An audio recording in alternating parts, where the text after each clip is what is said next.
Bueno, bienvenidos otra vez a nuestro canal de YouTube de Radha Krishna Academia. Y este día vamos a tratar un tema muy interesante que se llama la teología queer, teoría de la conspiración o una verdadera infiltración. Y para eso pues tenemos la grata presencia de dos invitados muy importantes aquí.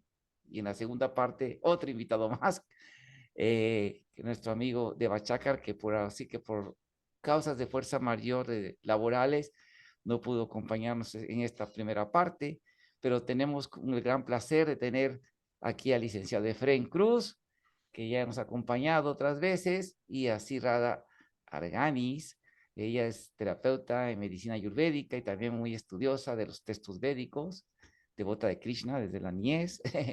Y licenciado Efren, aparte de ser un cristiano devoto, es un erudito especializado en ciencias políticas, licenciado en ciencias políticas y además especializado en el tema del diálogo interreligioso, ¿verdad? Y ha sido participado en varios eventos, congresos sobre el tema en varias instituciones, ¿verdad? De la UNAM, de varias instituciones, miembro de la campaña permanente por la tolerancia y libertad religiosa y libertad de conciencia en asuntos de derechos humanos en relación a los derechos de la práctica religiosa. Y bueno, es un placer tenerlo aquí, Lee. Es un gran placer. Gracias, Prabhu. Buenas tardes, madre. Y muchas gracias, Radita, por acompañarnos este día. Y el tema Gracias, va, gracias. qué bienvenida. Y bueno, el tema es este tema. Y para empezar, digamos, sería una pregunta. Esta la primera pregunta va dirigida al licenciado Efrén, porque es bastante, y si Rada luego puede comentar algo que también es esto del tema. Y como introducción, de hecho ya tengo un video que lo puse, que habla de una introducción parecida a lo que dice aquí, pero digamos que para que quede claro, el posmodernismo teológico ha aparecido actualmente basado en las ideas de pensadores del marxismo, en especial la Escuela de Frankfurt.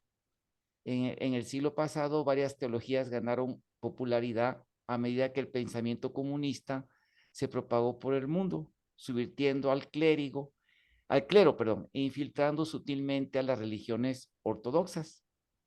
Algunos líderes religiosos interpretaron las escrituras de acuerdo con estos conceptos, distorsionando las enseñanzas rectas dejadas por los seres iluminados de las religiones ortodoxas, especialmente en los 60, la teología revolucionaria, la teología de la esperanza, la teología política y otras teologías saturadas de pensamiento marxista, como la teología de la liberación, que sembraron las revisiones y redefiniciones y actualizaciones en el mundo religioso.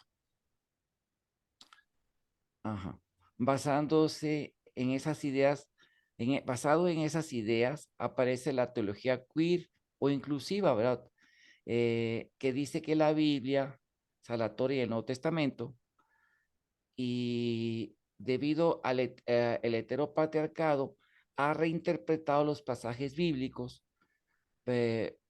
sí, pero de acuerdo al hebreo y al griego, la Biblia nunca prohíbe la homosexualidad y por ello es una conducta probada. Y para eso citan como ejemplos los pasajes de David y Jonathan, el pasaje de la última cena, cuando escribe que Juan estaba cerca del regazo de Jesús y se recostaba en Jesús y que era el discípulo más amado. Y el caso del centurión que Cristo curó a su sirviente, que era un efebo y que por lo tanto era su amante homosexual, y así el Señor Jesucristo bendijo las relaciones homosexuales. Licenciado Efren, ¿qué es la realidad de este tipo de interpretaciones? Bueno, en mi opinión, obviamente son falsas, ¿no? ¿Y cuáles serían los argumentos racionales para demostrar la falsedad de esas teorías? En primer término, no son una teología como tal, es decir, no es una estructura teológica, sino que es, digamos, una corriente de pensamiento en el cristianismo. Y Bueno, alguna vez comentaba que hay, según Wikipedia, tres notables, teólogos. El primero es Hugh William Montefiore, que su argumento principal es que Judas era un solterón. Entonces, como era un solterón de 30 años y no estaba casado, tenía que ser homosexual. Entonces, pues es una afirmación demasiado atrevida, porque hay Bueno, mucha gente, una preguntita, ¿Judas o Jesucristo? ¿A quién se Jesucristo, refería Montefiore? Ah, ok. a Jesucristo. Ah, Estaba soltero a los 30 años cuando empieza su obra de la Buena Nueva y y que eso es inexplicable para él y que entonces necesariamente tenía que ser un homosexual. Entonces, repito, es una afirmación demasiado aventurada, por decirlo menos, y y, y, y, y demasiado especulativa porque pues hay mucha gente que es soltera durante muchos años y no por eso es homosexual o no tiene esas preferencias. Y citaba yo una vez a Pablo cuando dice que otros pueden tener una vida célibe como él si tienen la vocación. Él así lo plantea, ¿no? Es decir, él sabe que para ser célibe se necesita cierta vocación. No es común, pero no es imposible. Entonces, lo que este hombre plantea es falso. Luego hay otra persona, hay otra mujer, Marcela Altos Rey, también em, en esta corriente de pensamiento, y lo que cita es un pasaje de Isaías, creo, déjeme ver dónde está. Jeremías. Y en el que habla de una camella que anda en pos de su deseo, digamos, y que esa es la razón por la cual deberíamos o debería reconocerse que las mujeres pueden hacer así como la camella joven que anda buscando machos, ¿no? Entonces, también es una afirmación demasiado exagerada. Y el último, en todo caso a mí el que me parece más significativo, es el ex jesuita o el ex sacerdote John McNeill, que él sí escribió un libro desde los años 70, ¿no? Desde los primeros que lo están planteando, pero también hace una serie de afirmaciones demasiado atrevidas, es decir, por una palabra, por una afirmación, quieren contradecir toda un conjunto de escrituras sí, de escrituras de doctrina que condenan abiertamente el homosexualismo, em, en incluso en lo que sería el Pentateuco o la Torá, si quiere uno decirlo así, en Números, en varias hay escrituras muy específicas, ¿no? Pablo hace condenas muy específicas. Y entonces que Jesucristo no condenase, por ejemplo, lo que citan mucho de este centurión que viene y le dice, oye, mi muchacho, y esa palabra muchacho se puede interpretar, puede usarse para como algún tipo de muchachos que daban un servicio sexual. Entonces, y solo por esa palabra quieren hacer toda una especulación sobre la validez de la homosexualidad, cuando sabemos que Jesucristo, por ejemplo, le decía por ejemplo, en el caso de la mujer adúltera, ¿no? Yo no te condeno, pero no peques más. O sea, la salvó de morir, como también salva al muchacho del centurión, pero le dice no peques más. Y ya mencionaba en una ocasión también que el uso del griego en la Palestina del siglo cero no es el uso del griego clásico. Entonces, incluso los estudiosos lo definen como griego koiné, no es cualquier griego, y no es cualquier forma de hablar el griego. Entonces también habría que hacer mucha filología para hacer una afirmación de ese tipo y no la hay. Y eso está, de todas maneras, abiertamente en contradicción contra toda la doctrina que sí señala o condena la práctica del homosexualismo. No sé cómo esté de tiempo. Muy bien, está muy bien. A ver, Rada, sí, Radacita, ¿qué referente a esto, qué podría usted agregar referente a esos estudios sobre esos textos? ¿Qué han dicho los expertos? ¿Qué nos puede comentar? Bueno, la investigación que yo he hecho, aunque mis conocimientos bíblicos son bastante escasos, sí, debido a que este tipo de infiltraciones y blasfemias contra los personajes sagrados que son puestos en las escrituras sagradas, también han venido afectando a la cultura védica, a lo que es el Vaishnavismo. Sí, he investigado un poco el tipo de como modus operandi que se tiene para justificar esta clase de cosas, específicamente en la Biblia, que es como el caso más conocido.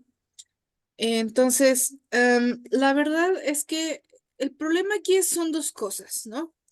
Una, la forma de justificar y las razones forzadas que se tienen para justificar este tipo de pasajes, o más bien, de justificar este tipo de declaraciones tan maquiavélicas. Es que no le encuentro otra forma de describirlas. Em, es entendido también el tipo de pensamiento que tiene esta persona, ¿no?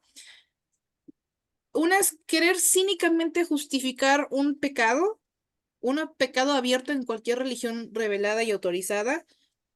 Y dos, quitando de lado al lado cínico, incluso la forma de malformar y malpensar este tipo de situaciones nada más demuestra lo degradado mentalmente que está el autor detrás de este tipo de teorías.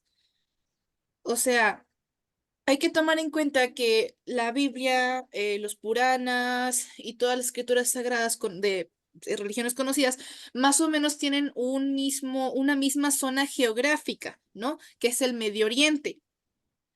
Entonces, querer en lo que es Asia, para empezar, inclusive hasta en tiempos modernos, no es extraño que dos personas se muestren abiertamente afectuosas, específicamente dos hombres. Y de hecho en el occidente tampoco no era extraño hasta que se empieza la cultura militar y hasta que empieza el movimiento LGBT a tomar partido sobre esto y la gente quiso rechazar eso.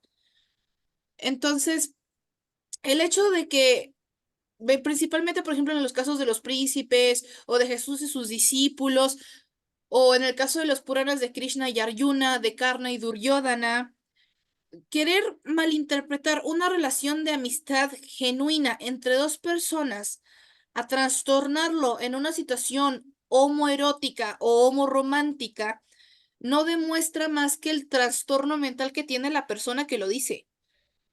Porque, o sea, solo demuestra que son gente que no tienen otra cosa en el cerebro que no sea erotismo, que no sea sexualidad, que no sea esta clase de cosas. Porque claro, o sea, si vemos todos estos pasajes desde un lente normal, simplemente se pueden interpretar como dos amigos o dos personas que se aprecian mucho. En el caso de Jesús, dejando que sus discípulos se recuesten cercanamente a él, no tiene nada de extraño, principalmente porque Jesús es una persona de carácter sumamente misericordioso, ¿no? Por un lado. Y por el otro, el hecho de que les dejara que se acercaran a él, sigue siendo parte de ese carácter y solo demuestra el aprecio que le tenía a sus discípulos. Es como, o sea, Jesús venía a ser como un maestro, como un padre para ellos. Es decir, de que, ay, le dio un abrazo a su maestro o se recargó cerca de su maestro porque tenía la suficiente confianza y cercanía para hacerlo, es que es gay, es la cosa más absurda que se puede imaginar. Ahora, en el caso de, por ejemplo, de entre dos príncipes que se mueren en una batalla o que están en un momento de batalla y uno le dice al otro de que tú eres lo más preciado para mí porque esto está en un momento crítico de muerte, es como decir, amigo uno, amigo dos se muere, amigo dos se queja, es que son gays. Es absurdo. Es completamente absurdo. Entonces no tiene ninguna base. Aparte de que malinterpretar y cambiar el significado de esos textos de esa forma, de hecho no tienen tampoco, no tienen ni base lógica por sí misma y tampoco tienen base dentro del idioma, porque cuando una persona estudiosa por ejemplo, en el hebreo o en el sánscrito, analiza a profundidad las palabras que realmente dice ese texto sagrado, no dice y no implica absolutamente nada a lo que el activista queer trata de definir como. Por lo general son textos que han sido modificados a voluntad para definir cosas. Por ejemplo, hay un comentario de un activista queer que llegó a decir que en hebreo, sin ninguna base, hablando de eso, no sacó ni una sola cita de ningún lado. Simplemente se fumó la idea de que la Biblia es muy contradictoria porque prohíbe la homosexualidad, pero a Jesús le lavaban los pies. Y por alguna razón, para esa persona loca, pies y órgano genital masculino significan lo mismo en hebreo. Y eso sí claramente significa que Jesús es gay. Y digo, aparte de que no saca ninguna cita para decir su locura, es la cosa más ridícula y más macabra que una persona puede pensar. Insisto, son personas que genuinamente o nunca tuvieron ni un solo amigo genuino en su vida o tienen una mente muy macabra y muy retorcida, porque no hay forma lógica de analizar esto y ver ese tipo de cosas y esos comportamientos entre dos personas que naturalmente se aprecian. Muy bien, muy bien. Bueno, referente a esto, podemos entrar en la siguiente pregunta. eh, para que ahorita entremos en leer algunas citas. Pero antes de eso, Lee Efren, ¿alguna cita tendrá a la mano sobre, porque muchas veces dicen, lo que se dice mucho es que Jesús nunca rechazó de su boca, hay un rechazo a la homosexualidad en Jesús. Y los teólogos queer también, los predicadores de esta dicen que no, no hay citas claras, definidas que definan la relación homosexual como pecado. En la Biblia, en el Antiguo Testamento, ni aun con Pablo, sus cartas, ¿verdad? De San Pablo. ¿Qué nos puede decir de esto, Efraín? Pues yo creo que no es necesario que lo dijese explícitamente. Yo creo que se entiende claramente que el matrimonio es entre hombre y mujer, porque es el matrimonio que Dios bendijo a Adán y a Eva, ¿no? Y los bendijo para procrearse. Entonces, y luego, no recuerdo la cita exacta de números, pero es la de no te, no te, no tendrá el hombre relaciones, o el coito anal, digamos, ni siquiera con una mujer. Eso es lo que está mal. Y Jesucristo dijo que él no iba a abolir nada de los mandamientos, sino que iba a incluso a dar más, ¿no? O sea, o hacerlos que los cumpliéramos en espíritu, incluso en el pensamiento. Entonces, no es necesario que fuera explícito que dijese el homosexualismo está mal, como tampoco que consumir fentanilo estaba mal, ¿no? O sea, nunca lo dijo, ¿no? Entonces, está bien, vamos a consumir fentanilo, ¿no? O sea, es como decía Madre ahorita, es tener el pensamiento retorcido y querer torcer todo de una forma que llega al absurdo, ¿no? Y entonces, ¿por qué no dicen, por ejemplo, que Pablo sí lo dijo, ¿no? No se echará varón con varón como se echa con mujer. Y Pablo sí es muy duro explícitamente contra los sodomitas, que era un término conocido en la época de Jesucristo y era algo condenado, ¿no?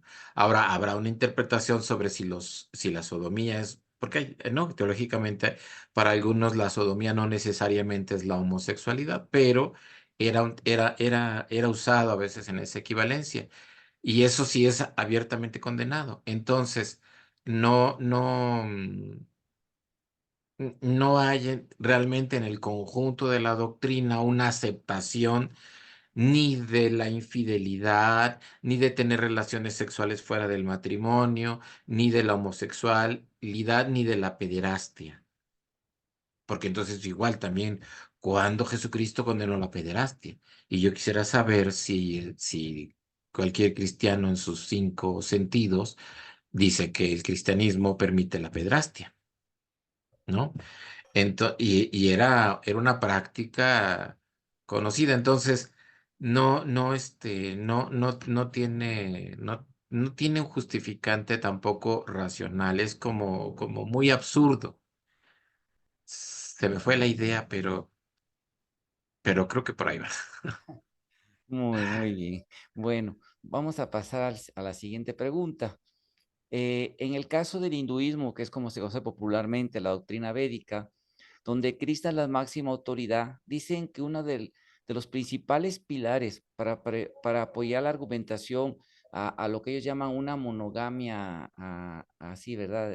Homosexual, es que tratan de, o sea, un matrimonio es que tratan diciendo, para justificar el matrimonio del mismo sexo, tratan de excusar diciendo que no existen menciones sástricas, o sea, canónicas, que prohíban estas relaciones en las escrituras y solo en el Manu Sanhita, que es el principal libro de legislación, ¿verdad? De los Dharmachastras, menciona esto, pero que no es un gran pecado.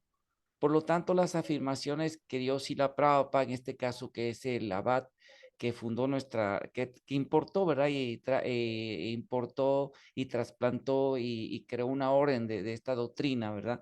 Aquí en Occidente, que habló más de 31 afirmaciones contra eso, hasta 3 meses antes de partir, diciendo que era locura, que era un gran pecado, en fin, habló muy fuerte contra eso, que no son válidas y sacan la interpretación que Krishna y Arjuna eran pareja así homosexual y que Sri Chaitanya Mahaprabhu también era icono así y que porque se sentía un amor similar al de Radharani por Krishna y y que tenía una relación así también con Ramananda Roy, otros asociados, y que Shiva se convirtió en una forma mixta con su esposa Sushakti, la diosa Parvati, que representa la naturaleza, y que esto porque se fusionaba un solo cuerpo, o sea, era mitad, ¿verdad? Shiva y mitad su esposa, y que esto era la prueba.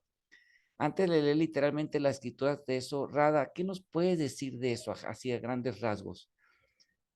Bueno, vamos puntualizando lo que son las historias con referentes a por ejemplo, Ardhaneshwara Shiva, que es esta forma del señor Shiva, que es en sánscrito la palabra Ardhaneshwara significa el hombre que es mujer, o sea que es mitad y mitad, pues esta forma que es una mitad y mitad. Esta historia aparece en un Upanishad, exactamente el nombre no lo recuerdo tristemente, sin embargo fue comentado por Sankaracharya, lo cual siento que sí le da validez al texto, ¿no? Bueno, Sankara es uno de los Ajá, grandes teólogos y santos en la India, ajá, ¿verdad? uno de los grandes santos. La cuestión es de que hay un grave problema en utilizar a esta forma del señor Shiva como un icono de este estilo, y es no comprender dos aspectos importantes, ¿no? El primero es el contexto de la historia, en el cual, por qué se aparece en esta forma. Y el segundo es el reduccionismo de figuras espirituales al concepto burdo, material y lo peor de todo, queer. ¿Ok? Porque no podemos comparar a un ser espiritual y mucho menos a un ser superior, un ser divino, como lo es el señor Shiva, que a diferencia de, por ejemplo, Chaitanya, Krishna, Ram, el señor Shiva no es un personaje histórico per se, es un ser celestial que está en el espacio, está en el hiperurano, está más allá de las capacidades humanas. Entonces, reducirlo a una lectura humana es absurdo, por lo mismo. Son seres que no se alinean a las reglas humanas. Ajá. Es como, no sé, por ejemplo, en el cristianismo, es como decir que los ángeles y arcángeles tienen la misma fisiología o tienen el mismo nivel que un humano. No, es absurdo. Son seres celestiales y sus reglas y sociedades y etcétera, y formas y cuerpos van a ser muy diferentes al nuestro. Digo, ¿qué humano tiene alas, no? Entonces, primero que nada está eso.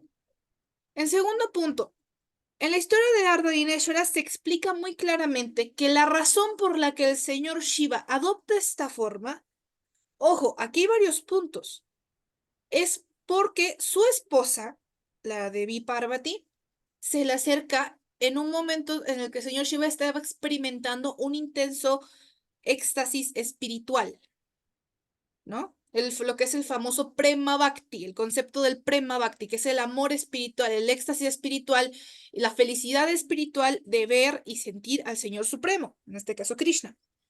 Entonces, Parvati, al ver a su esposo en este estado, que en las escrituras se define muy bien, con ciertos rasgos físicos, con ciertas reacciones físicas y etcétera, le pide que ella también quiere sentir lo que su esposo siente, porque su esposo es una de dentro del Srimad Bhagavatam, si no mal recuerdo, se le define como Vaishnava Yata Sambho, es el mejor entre todos los devotos del Señor Supremo. El más grande y el más excelso es el Señor Shiva, dentro de la jerarquía universal, incluyendo a todos los seres. Entonces, debido a esto, aunque Parvati es una Devi muy poderosa, ella quería saber lo que se siente tener ese amor hacia Dios. Dense cuenta que el entorno no es sexual en lo más mínimo. No es ni mínimamente erótico. Y eso que estamos hablando es de una pareja casada, ¿no? Entonces le pide a su esposo que yo también quiero sentir, pero claro, ¿cómo lo va a sentir ella estando en un cuerpo diferente? Entonces el señor Shiva se queda pensando en eso y le empieza a orar al señor Vishnu, al señor Krishna, por favor ayúdanos para que ella también pueda sentir el éxtasis que yo siento en mi cuerpo. Entonces el señor Vishnu se manifiesta y los une en un mismo cuerpo para que sí Parvati pueda sentir los mismos sentimientos del señor Shiva estando amalgamados en un mismo cuerpo y después los vuelva a separar, ¿no? Ahora, fíjense bien, el hecho de querer distorsionar nuevamente de una forma tan macabra la imagen de Ardalineshwara Shiva es una ofensa a todos los niveles de la palabra. Porque el contexto es sumamente religioso y espiritual de la historia. Aquí nunca se llega a mencionar una cosa erótica o romántica entre ambos. Y eso que sí hay historias de románticas entre ellos porque es una pareja casada. Dos, estamos hablando de una pareja heterosexual, o sea, una pareja de esposo y esposa casados que se unen en un mismo cuerpo para entender la divinidad suprema. En todo caso, reducida a esta forma del señor Shiva a un icono trans, es aberrante y es incorrecto en todos los sentidos. En todo caso, representaría la unión del hombre y de la mujer para poder ambos avanzar y entender el éxtasis que se siente al avanzar en el amor por Dios. No tiene nada que ver con las cosas homosexuales. Ni siquiera se menciona remotamente, ¿no? Empezando por allí. Ya faltan 10 minutos. ¿Le corto o le sigo? Pues, sintetiza para terminar. Ok. Y con el señor Chaitanya Mahaprabhu, con el señor Chaitanya Mahaprabhu es lo mismo, y peor porque estamos hablando de Krishna. Ajá. Entonces, es el propio Krishna que trata de mostrar el pasatiempo de cómo ser un devoto ideal, el devoto ideal. Entonces, claro, o sea, sigue siendo igual. Igualmente, cuando ve a Ramananda Roy, hay que verlo desde el punto de vista de que es el Señor Supremo fingiendo ser un devoto y viendo a su devoto y dándole un abrazo. Eso no es erótico ni homosexual en ningún aspecto. Es estúpido pensar eso. O sea, es una relación entre el Señor Supremo y su discípulo querido. Y ahora, ¿por qué tiene los sentimientos de una mujer? Sí, porque Srimati Radharani es el epítome del Bhakti, es el epítome de la devoción a Dios. Ahora sí que su tipo de modalidad de adoración que tiene hacia Krishna es la más superior. Reducir eso a homosexualidad es aberrante en todos los sentidos. Y ya no hablemos, bueno, del Mahabharata tengo todavía más que decir, pero pues ya se nos está Ahorita acabando el tiempo. seguimos en la En la siguiente siguiente. sección. Sí, sí, o sea, es como, sí, como algunos freudianos interpretaban los poemas de San Juan de la Cruz o de Santa Teresa de Ávila, ¿no? De estos místicos que tenían lo que se le llama en teología católica, las bodas de Dios, que también, o algunos místicos hebreos, y se ofrecen a ser más, incluso místicos musulmanes toman también del Cantar de los Cantares, del sentimiento del alma, así, ¿verdad? Como el amante de Dios. Esa es una se llama en sánscrito Madhurya Rasa, y hay mucho estudio teológico de eso, que nada tiene que ver con ninguna, incluso esos ascetas eran gente totalmente célibe, ¿verdad? Que tenían esas experiencias místicas, que es un tema muy elevado, ¿no? Y digamos que esa otra conducta es como el reflejo distorsionado, como dice Krishna, que en el mundo material es como el reflejo de un árbol banano al revés, o sea, toda de cabeza. ¿Sí? Y aquí se refleja de una manera distorsionada. La imagen del árbol verdadero se ve en un río así de cabeza, que el mundo de este mundo material es así, que el mundo espiritual lo que está más arriba, aquí es lo más abajo. Entonces esa es la forma pura, digamos, de sentimientos de amor por Dios, que en este caso estas personas pues sí malinterpretan, ¿verdad? Y pero alguna cosita más que usted quisiera agregar, referente a eso de la voz de Dios, algo así, Lee, Frank, si quiera compartir de lo que termina ya. Ya faltan como 3 minutos, sí, 3 minutitos ahí antes de ir a la siguiente seccioncita. Si quisiera decir algo Lo que ahí. dijo la madre es que estaba silenciado. Lo que dijo la madre es muy completo. Solo quisiera hacer un breve comentario también de cómo se malinterpretan algunas escrituras de la Biblia. Por ejemplo, muchos dicen que Dios creó primero a un ser hermafrodita, porque la Biblia dice lo creó varón y hembra. Y entonces ya de ahí dicen lo hizo hermafrodita. Y bueno, pues hay que tener la cabeza no sé dónde para hacer esa afirmación, ¿no? Este. Porque dicen, no, después creó a Adán y de Adán, de la costilla, creó a Eva, ¿no? Por eso también, eso sí hay una tradición judaica de que creó primero a otra mujer que era Lilith, que después se convirtió en un demonio, y no sé qué tantas. Bueno, y la otra, pues, la otra escritura que toman así como para decir otras cosas que no son las correctas es, por ejemplo, cuando dice el matrimonio entre hombre y mujer se convertirán en una sola carne. Eso no quiere decir que se van a convertir en un muégano de carne, ni siquiera van a tener eh, eh, este hermafroditismo que llega a suceder en la especie humana, pero no es eso lo que está planteando. Cuando está hablando de que van a ser una sola carne, es que van a ser un solo ente en pensamiento, en voluntad, en decisión, en amor. También incluye la sexualidad, pero se refiere que van a ser como uno, no que van a convertirse en un muégano de seres, ¿no? Entonces, está hablando en términos espirituales, sociales, culturales, cuando un matrimonio es una sola carne, no que van a ser solamente sexualmente una sola carne y entonces van a ser iguales. No es eso. Justamente porque son diferentes, es que pueden, si tienen una voluntad única, ser una sola carne. Y esa es la importancia del matrimonio. ¿Alguna otra cosita por agregar? Faltan 4 minutos para ahorita continuamos.